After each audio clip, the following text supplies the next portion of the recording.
नमस्कार, आप देख रहे हैं आवाज इंडिया, देश की भरोसेमंद आवाज। और मैं हूं इशिता चक्रवर्ती। खबरों का सिलसिला शुरू करने से पहले आइए एक नजर डालते हैं आज की बड़ी हेडलाइंस पर। पीएम मोदी का नॉर्वे दौरा, आज रणनीतिक और आर्थिक साझेदारी पर होगा फोकस।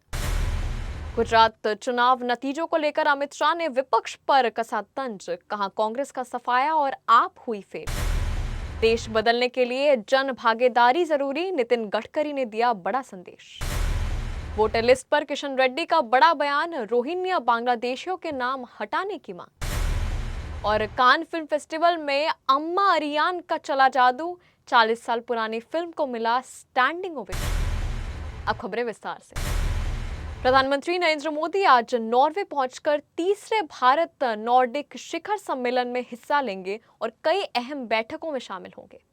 ये पिछले 43 वर्षों में किसी भारतीय प्रधानमंत्री का पहला नॉर्वे दौरा और पीएम मोदी की पहली यात्रा है। इस दौरान वो नॉर्वे के राजा हेराल्ड पंचम, रानी सोंजा और प्रधानमंत्री जोनास गहर स्टोर से मुलाकात करेंगे। दोनों देशों के बीच व्यापार, निवेश, भारत EFTA समझौते, स्वच्छ तकनीक और ब्लू इकोनॉमी जैसे अहम मुद्दों पर चर्चा होगी। केंद्रीय गृह मंत्री अमित शाह ने गुजरात के स्थानीय निकाय चुनावों के नतीजों को लेकर कांग्रेस और आम आदमी पार्टी पर निशाना साधा। गांधीनगर में एक जनसभा को संबोधित करते हुए उन्होंने कहा कि कांग्रेस का चुनावों में पूरी तरह सफाया हो गया, जबकि आम आदमी पार्टी खाता भी नहीं खोल पाई। शाह ने भाजपा की जीत का श्रेय प्रधानमंत्री नरेंद्र मोदी के नेतृत्व और विकास मॉडल को दिया। उन्होंने कहा कि भाजपा कार्यकर्ताओं ने जनता से लगातार जुड़े रहने और समस्याओं के समाधान के कारण लोगों का पार्टी पर भरोसा और मजबूत हुआ है। नागपुर में आयोजित जल संवाद सम्मेलन में केंद्रीय मंत्री नितिन गडकरी ने देश के विकास और पर्यावरण संरक्षण के लिए जन भागीदारी को बेहद जरूरी बताया। उन्होंने कहा कि सिर्फ सरकार और भगवान के भरोसे रहने से देश नहीं बदल सकता। गडकरी ने लोगों से समाज और राष्ट्र निर्माण में सक्रिय भूमिका निभाने की अपील की।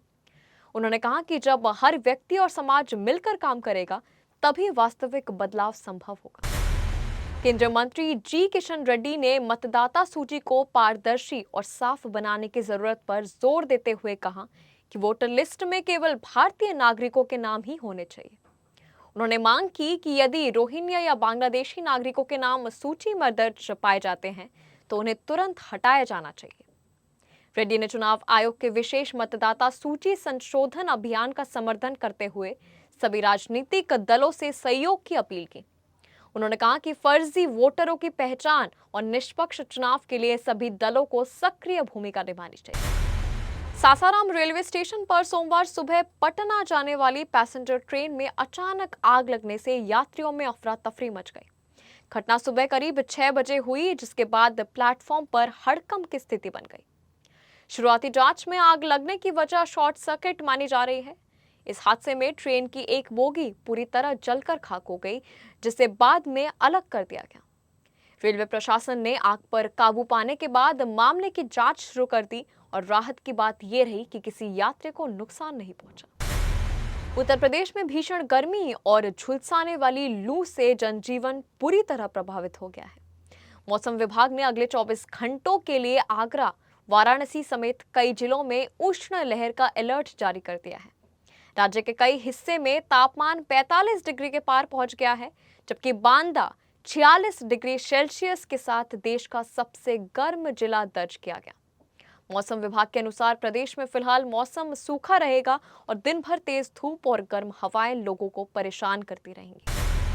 अभिनेता रवि मोहन और उनके अलग रह रही पत्नी आरती के बीच चल रहे तलाक विवाद के बीच अभिनेत्री मीरा चोपड़ा ने उनका समर्थन किया है। प्रियंका चोपड़ा की कजन मीरा ने सोशल मीडिया पर रवि के साथ अपने अनुभव शेयर करते हुए कहा कि हमेशा पुरुष ही गलत नहीं होता। उन्होंने कहा कि कुछ मामलों में कानूनों का गलत फायदा भी उठाया जाता है और पुरुषों की बात भी सुनी जानी चाहिए।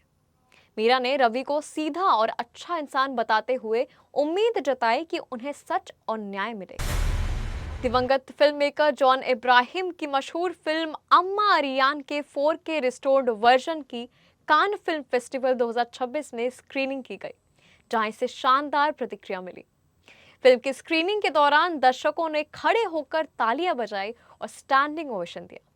इस मौके पर फिल्म के लीड एक्टर जॉय मैथ्यू और एडिटर बीना पाल भी मौजूद रहे। फिल्म हेरिटेज फाउंडेशन ने इसके 4K रिस्टोरेशन में अहम भूमिका निभाई और बताया कि स्क्रीनिंग पूरी तरह फुल हाउस रही। खबरों के सिलसिले में अब तक के लिए बस इतना ही। तब तक के लिए आप बने रहे आवाज इंडिया के साथ, सच्चाई की खोज।